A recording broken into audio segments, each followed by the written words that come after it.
Okay, शुरू करते हैं। दोस्तों, आज हम देखने वाले हैं एक ऐसे बंदे की कहानी जो कि पहले तो एक गैंगस्टर हुआ करता था, लेकिन फिर उसने ये सारे बुरे काम छोड़कर एक हाउस हस्बैंड बन के अपनी लाइफ जीने का फैसला किया। ऐसे बंदे की कहानी जानने में काफी ज्यादा मजा आने वाला है, क्योंकि वो पहले तो एक गैंगस्टर हुआ करता था और फिर पूरी तरह से ही चेंज हो गया। और चेंज हुआ भी कैसे? एक हाउस हस्बैंड में।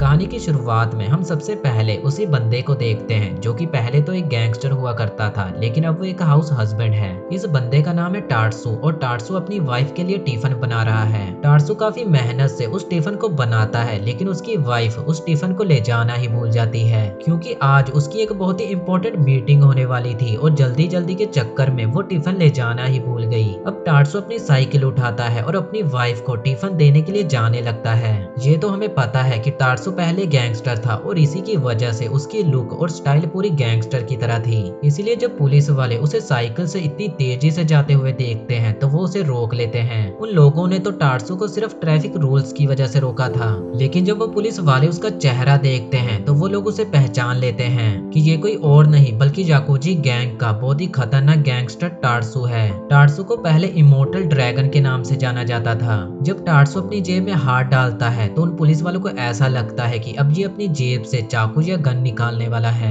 लेकिन उसके हाथ में सिर्फ एक कूपन था और ये पुलिस वाले उससे फालतू में ही डर रहे थे। वो कूपन किसी जगह का था और वो पुलिस को ये भी बताता है कि वो अपनी वाइफ को टिफिन देने के लिए जा रहा है। अब अगले दिन टार्सू अपने घर पे काम कर रहा था और उसकी वाइफ ऑफिस के लिए निकल जाती है। तभी उसके घर एक सेल्समैन आता है। वो सेल्समैन लोगों को नकली चाकू बेचा करता था और वो टार्सू को भी नकली चाकू बेचने के लिए आया था। वो सेल्समैन उसके घर के अंदर जाता है और जैसे ही वो अपने सामने टार्सू को देखता है तो उसे देखते ही उस सेल्समैन की तो हालत ही खराब हो गई, क्योंकि टार्सू की लुक तो थी ही गैंगस्टर जैसी और वो शायद कुछ बना रहा था, जिसकी वजह से उसके हाथ में चाकू था और उसके कपड़ों पे रेड कलर लगा हुआ था। और उस रेड कलर को देखकर तो वो सेल्समैन इतना ज्यादा डर गया, क्योंकि उसे ऐसा लगा कि शायद ये खून है। लेकिन फिर भी उस सेल्समैन की हिम्मत को तो मानना पड़ेगा। वो इसे इग्नोर करके अपना सामान उसे बेचने की कोशिश करता है। सेल्समैन भी लाइक जान जाए पर अपना सामान इस घर से बेच के ही जाऊंगा। वो सेल्समैन अपने नकली चाकू से दिखाने लगता है, लेकिन टार्सू से कहता है कि वो कोई भी चीज ऐसे ही नहीं खरीद सकता।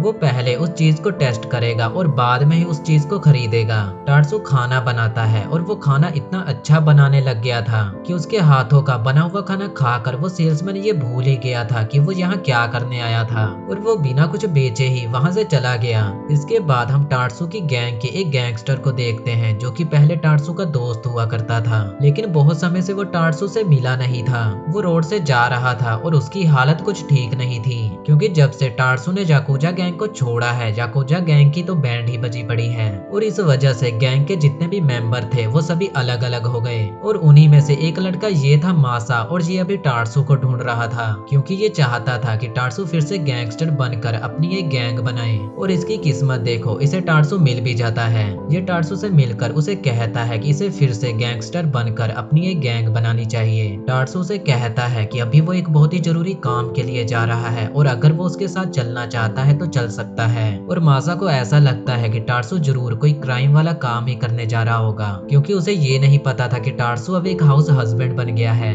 अब ये लोग उस जगह पर आते हैं, शायद ये किसी तरह का कुकिंग कंपटीशन था और टार्सू यहाँ पर खाना बनाने लगता है। मासा तो उसे ऐसा करते हुए देखकर हैरान ही हो जाता है और वो टार्सू को कहता है कि ये तुम क्या कर रहे हो। तो टार्सू उसे खाना बनाकर दिखाता है और अब तो मासा का दिमाग ही खराब हो गया था। वो टार्सू को मारने लगता है और वो कहता है कि मैं यहाँ तुम्हारे हाथों का बना हुआ खाना खाने के लिए नहीं आया हूँ। तो टार्सू खड़ा होता है और कहता है कि अब उसने ये सारे बुरे काम छोड़ दिए हैं और अब उसकी एक फैमिली है और उसे अपनी फैमिली को प्रोटेक्ट करना होगा और लड़ाई से वो ऐसा नहीं कर सकता। यहाँ टार्सू मासा को बहुत ही बुरी तरह से पीटने लगता है और उससे वो खाना भी साफ कराता है जो कि मासा ने नीचे गिरा दिया था। बेचारा मासा चुपचाप उस खाने को साफ करने लगता है। आखिर वो करता भी क्या, अगर ना करता तो मार ही खाता। अगले दिन एक मॉल में सेल लगी हुई थी और टार्सू अपनी साइकिल से फुल स्पीड से उस मॉल की ओर निकल पड़ता है। लेकिन तभी अचानक एक कार उसके सामने आ जाती है और वो उस कार से टकरा जाता है। टार्सो उस कार की खिड़की से कार के अंदर ही घुस जाता है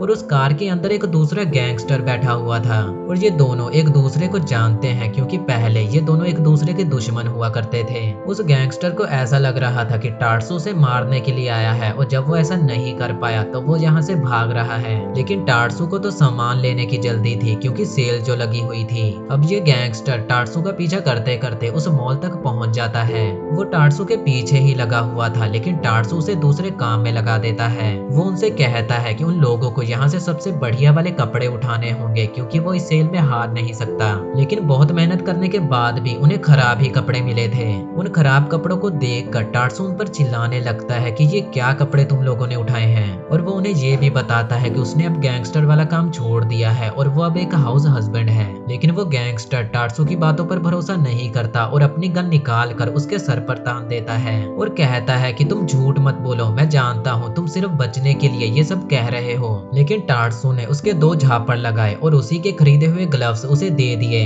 और कहा कि बाहर बहुत ठंड है, तुम्हें इसकी जरूरत पड़ेगी। और टार्सो कहता है कि तुमने मेरी मदद की उसके लिए थैंक्स। इतना कहने के बाद टार्सो वहाँ से चला जाता है। असल में वो गैंगस्टर पहले बहुत गरीब हुआ करता था और उसकी मॉम ने बड़ी मुश्किल से पैसे जोड़कर बचपन में उसके लिए सेम वैसे ही ग्लव्स लिए थे और इन ग्लव्स को देखकर उसे उसी दिन की याद आ जाती है और वो टार्सो को बिना कुछ कहे उसे वहाँ से जाने दे देता है।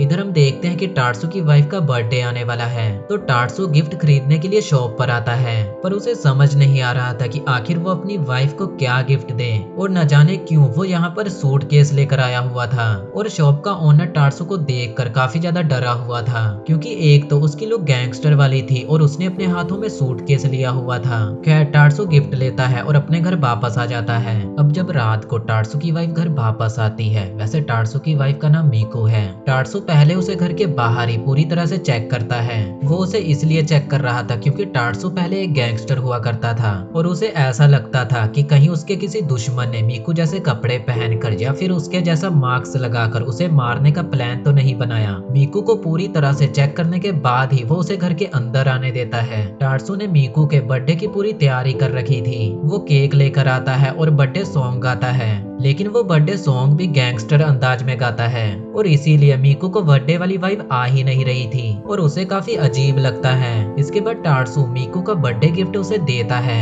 ये एक डॉल थी और मीको ने ये डॉल पहले ही खरीद ली थी जब ये लॉन्च हुई थी। इसके बाद तो टार्सो काफी ज्यादा दुखी हो जाता है और वो खुद को सजा देने के लिए अपनी उंगली काटने जा रहा था कि उससे बहुत बड़ी गलती हुई है और उसने फजूल खर्ची की है। तो मीको एक जोरदार पंच उसके लगाती है। इस वीडियो में इतना ही। इसके आगे की कहानी हम अगली वीडियो में जानेंगे।